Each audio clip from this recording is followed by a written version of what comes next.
News forward चॅनलमध्ये आपले स्वागत आहे। आताची सर्वात मोठी आणि महत्त्वाची बातमी। आता अभ्यासासाठी वाजणार मंदिर मशिदीवरील भोंगे। पहा न्यूज फॉरवर्डची सविस्तर रिपोर्ट। सांगली जिल्ह्याच्या धर्तीवर जालना जिल्ह्यातील वाटूर आणि पिंपरखेड परिसरातही विद्यार्थी हितासाठी एक अनोखा उपक्रम सुरू करण्यात आला आहे। गावातील मंदिर मशिदीवरील भोंग्यांवर रोज सायंकाळी 7 वाजता उद्घोषणा करून विद्यार्थ्यांना अभ्यासाची वेळ असल्याची सूचना दिली जाणार आहे। या उपक्रमाला 19 डिसेंबरपासून सुरुवात झाली आहे।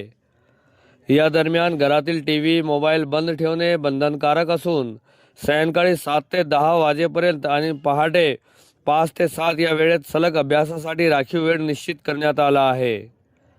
या डिजिटल डिटॉक्स आणि अभ्यास अभियानाचे पिंपरखेडा गरड येथील डॉक्टर बाबासाहेब आंबेडकर प्राथमिक व माध्यमिक शाळेच्या पुढाकाराने आयोजन करण्यात आले। हा उपक्रम माध्यमिक शिक्षण अधिकारी बाळासाहेब खरात व प्राथमिक शिक्षण अधिकारी संगीता भागवत यांच्या संकल्पनेतून आणि मुख्याध्यापक विजयकुमार खरात यांच्या मार्गदर्शनाखाली राबविला जात आहे। वाटूर पोलीस चौकीचे पोलीस उपनिरीक्षक नंदकुमार खंदारे, सरपंच कमल केशर खाने, ग्रामपंचायत सदस्य अख्तर शेख, नागरी रचना अधिकारी हरी हजारे, मौलवी अनवर सय्यद, पुजारी बाळासाहेब जोशी, बिलाल मौलाना, जगन हजारे, बाळू शिंदे यांच्यासह सर्व धार्मिक स्थळांची या उपक्रमाला पाठिंबा दर्शविला आहे। त्यामुळे विद्यार्थ्यांवर चांगले संस्कार होण्यास मदत होणार असून अभ्यासालाही फायदा होणार आहे।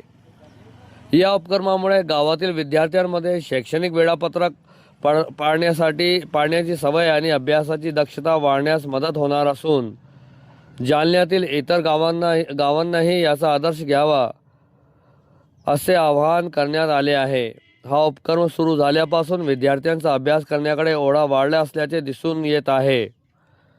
दररोज सायंकाळी 7 वाजता भोंग्यावरून सूचना मिळताच प्रत्येक घरातील टीव्ही व मोबाईल बंद करणे बंधनकारक आहे। दररोज सायंकाळी 7 ते 10 ही वेळ अभ्यासासाठी राखीव ठेवण्यात आली आहे।